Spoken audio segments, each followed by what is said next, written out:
Vitor, thinking about Portugal and disinformation, what comes to your mind? I mean, what's the main issue there? We have different issues in Portugal, but one that really worries me is when we ask the journalists if they admitted that they had already spread this disinformation or misinformation. The journalists that work at the mainstream media, and more than 80% said yes, it's possible. This is really, really something that worries me.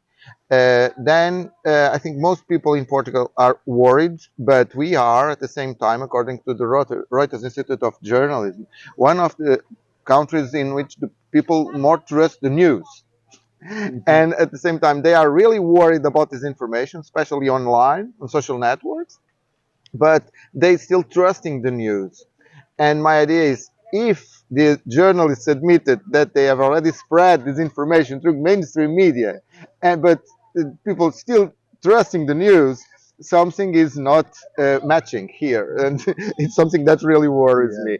But at the same time, I think that the problem of disinformation in Portugal is in general similar that we have in Europe. It's similar to Spain, France, Mhm. and it's not huge. It's on average in Yeah, Europe. yeah. Okay, it's not Mhm. a huge problem. Specific It's a thing. problem, but it's not a specific thing in Yeah, Portugal. but now Portugal became a kind of a new trendy country in Europe. Everybody wants to move there, to live there, Europeans and non-Europeans.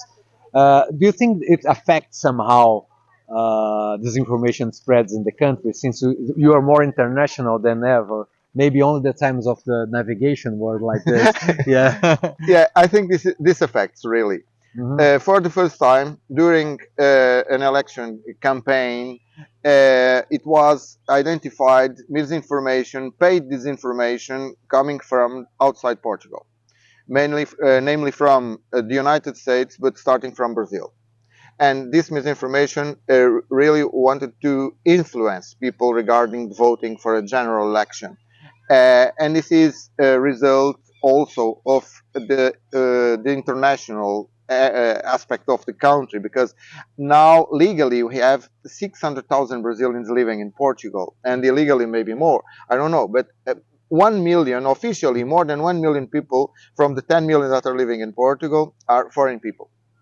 And of course, they can be reached and targeted from the outside, having in mind different campaigns and different objectives. I don't know. But definitely, especially regarding Brazil, and during the election, we really noticed that some misinformation or disinformation is coming from Brazil. There's some personal story with this information that you need to tell me that is funny or that is curious. Um, one story was in 2020. It was my birthday, the 31st of August in 2020, and the SIC TV channel, they opened the new service at 8 p.m. The main news service, and it's a huge channel, important channel. And the first story was about the Avanti party. Avanti party, it's a party organized by the Communist Party, and it was a problem in Portugal because during the pandemic, parties were not allowed. But this was not really a party. This was a political organization, and Yeah. this by the constitution, it's not possible Go to to avoid and to prohibit this kind of activities. So they opened this TV news service, saying, okay, the New York Times put the Avanti party on the front page, saying that a collective suicide is going to happen in Portugal 3, 4, and 5 of September. And this is crazy because even the New York Times, and it was a fake front page that Right. someone just invented and put it online. And they believe And it was true. I don't They know. broadcast if it was They true. broadcasted.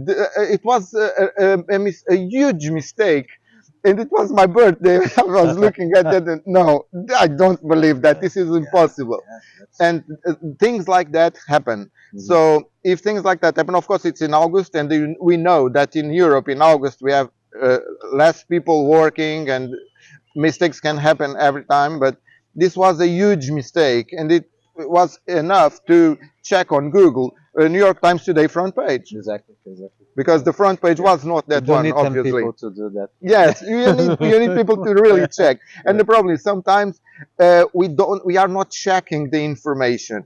And so my problem is not really disinformation, but information, because we are too focused on disinformation, and I think we must also focus on information and reliability of information instead only in disinformation. Okay.